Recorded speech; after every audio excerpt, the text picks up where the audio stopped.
Ladies and gentlemen, this is your captain speaking, coming at you from the hot summer heat in Texas. And I have my kids this weekend, and we are in the middle of doing a science experiment. One that has made it on the internet and is most popular. This is my kids' idea. I had very little to do with it. I set them down, we were setting out the goals for the summer, and I asked them what did they want to accomplish this summer, what did they want to do, what did they want to see, and within reason and budget. And my son, the science guru, come up with this experiment. And once I show you the elements of it, I'm sure you can figure out what we're going to do.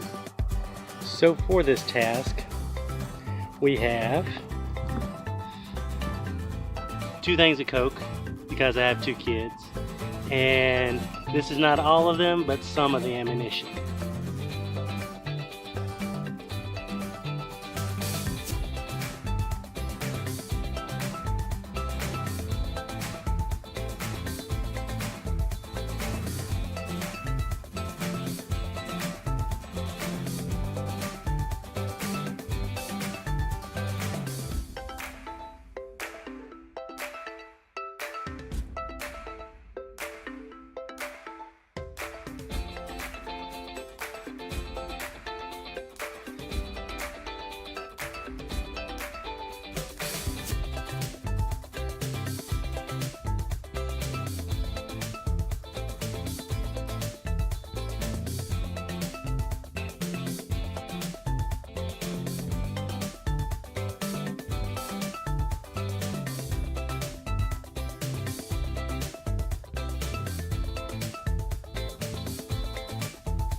So the experiment was to blow up a balloon, as you saw, blow up a balloon with the Mentos challenge and the Coke. And they successfully did it. I mean, we do have balloons that have carbon dioxide reaction, and the balloons are blowing up. And Jabin, how's that Coke? What does it taste like? Tastes like butter. It tastes like a flat Coke. Tastes like a Coke where all the carbonation has gone out. So, interesting summer experiment. Maybe you should try it with the little scientist in your family and see what you can come up with. See you next time.